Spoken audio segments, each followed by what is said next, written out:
श्री परमात्मने नमः।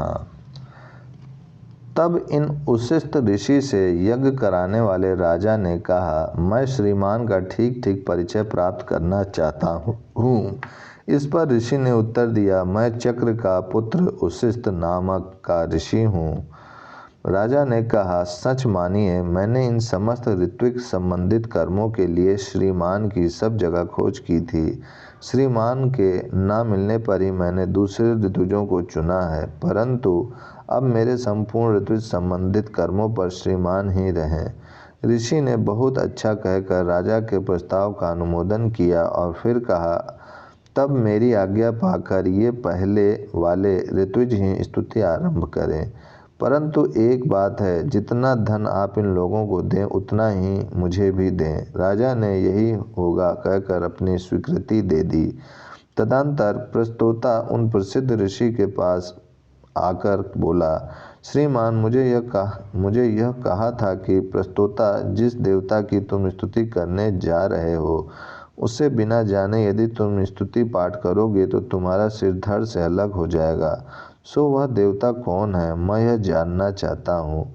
इस पर ऋषि बोले, वह देवता प्राण है। निसंदेह ये समस्त प्राणी प्रलय के समय प्राण में ही प्राण रूप होकर विलीन हो जाते हैं और पुनः सृष्टि काल में प्राण से ही प्रकट होते हैं। वही यह प्राण प्रस्ताव अर्थात स्तुति में अनुगत देवता है। उसको बिना जाने यदि तुम स्तुति आरंभ कर देते तो मेरे यह कहने पर कि तुम्हारा सिर धड़ से अलग हो जाए वैसा अवश्य हो जाता। तदंतर उद्गाता स्तुति के पास आकर बोला, श्रीमान ने मुझसे यह कहा था कि उद्गाता, जो उद्गति से संबंध रखने वाला देवता है, उसे न जानकर यदि तुम उद्गान करोगे तो तुम्हारा सिर धड़ से अलग हो जाएगा। अतः वह देवता कौन है, यह मैं आपसे जानना चाहता हूँ। इस पर उन प्रसिद्ध ऋषि उस्तित ने कहा, वह देवता सूर्य है। निश्चय ही ये समस्त प्राणी आकाश में स्थित सूर्य का यशोगान किया करते हैं। वही यह सूर्य उद्गति से संबंध रखने वाला देवता है। उसे बिना जाने यदि तुमने उद्गान किया होता तो मेरे यह कहने पर कि तुम्हारा सिर धड़ से अलग हो जाए वैसा अवश्य हो जाता। इसके बाद प्रतिहर्ता उस्ती के पास जाकर यूँ कहने लगा, श्रीमान ने मुझसे यह कहा था कि प्रतिहर्ता, जो प्रतिहार से संबंध रखने वाला देवता है, उसे बिना जाने यदि तुम प्रतिहार की क्रिया करोगे तो तुम्हारा सिर अलग होकर गिर पड़ेगा। अतः वह देवता कौन है, यह मैं आपसे जानना चाहता हूँ। ऋषि ने प्रतिहर्ता के प्रश्न का उत्तर इस प्रकार दिया, जिस देवता की बात तुमने पूछी है वह अन्न है। निसंदेह ये समस्त प्राणी अन्न को ही खाकर जीवन धारण करते हैं। वही यह अन्न प्रतिहार से संबंध रखने वाला देवता है। उसे बिना जाने यदि तुम प्रतिहार की क्रिया करते तो मेरे यह कहने पर कि तुम्हारा सिर धड़ से अलग हो जाए वैसा अवश्य हो जाता। द्वादश खंड शैव उद्गति का वर्णन। अब यहाँ से कुत्ते का रूप धारण करने वाले ऋषियों द्वारा प्रत्यक्ष किए हुए उद्गति का वर्णन किया जाता है। यह बात इस रूप में प्रसिद्ध है कि दलभ ऋषि के पुत्र बक अथवा मित्रा के पुत्र गालव ऋषि स्वाध्याय करने के लिए गांव से बाहर किसी निरंजन स्थान में गए। युक्त ऋषि पर अनुग्रह करने के लिए वहां श्वेत रंग का एक अलौकिक कुत्ते के रूप में ऋषि प्रकट हुआ। तत्पश्चात दूसरे भी कई कुत्ते उस पहले प्रकट हुए कुत्ते के पास आकर उससे बोले, श्रीमान, उद्गति का गान करके हमारे लिए अन्न प्रस्तुत करें, क्योंकि हम लोग निश्चित ही भूखे हैं। उनसे वह श्वेत रंग का कुत्ता बोला, कल प्रातः इसी स्थान में तुम लोग मेरे पास आना।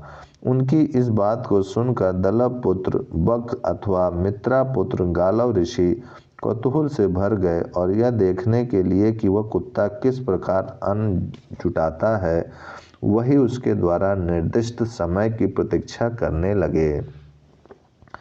निर्दिष्ट समय पर वे अलौकिक कुत्ते वहां एकत्रित हुए और जिस प्रकार यज्ञ कर्म में उद्गाता बहिष्पवामन नामक स्तोत्र द्वारा स्तुति आरंभ करने से पूर्व एक दूसरे से मिलकर चलते हैं, ठीक उसी प्रकार वे भी एक दूसरे से जुड़कर परिभ्रमण करने लगे। फिर उन्होंने एक जगह आराम से बैठकर हिंकार आरंभ किया, अर्थात हिम स्तोभ का प्रयोग करते हुए सामगान आरंभ किया। सामगान करते समय उसके स्वर और लय की पूर्ति के लिए जो ह, तीन, उ आदि 13 प्रकार के शब्द उपयोग में लाए जाते हैं उन्हें स्तोभ कहते हैं। इनका अर्थ अगले खंड में बताया गया है। हिम प्रजापति रूप है और प्रजापति ही अन्न का स्वामी है, इसलिए उनकी प्रार्थना में हिम का प्रयोग किया गया है। गान इस आशय का था, हे सबकी रक्षा करने वाले परमात्मन, हम भोजन और जलपान के इच्छुक हैं। परमात्मन, आप प्रकाश स्वरूप देव हैं, अभिष्ट वस्तु की वर्षा करने वाले वरुण हैं, समस्त प्रजा का पालन करने वाले प्रजापति हैं और सबको उत्पन्न करने वाले सविता हैं। अतः हमारे लिए यहाँ अन्न ला दीजिए। हे अन्न के स्वामी, यहाँ अन्न लाइए। परमेश्वर, यहाँ अन्न प्रस्तुत कीजिए।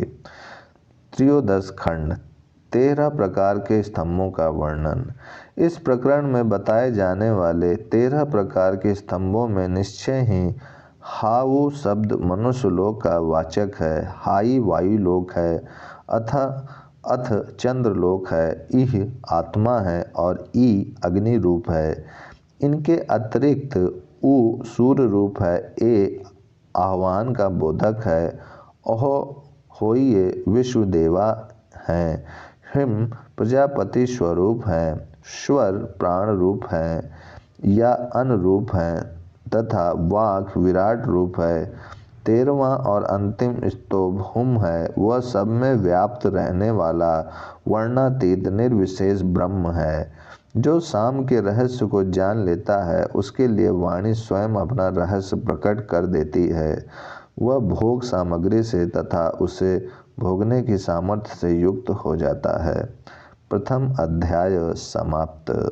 ओम शांति शांति शांति।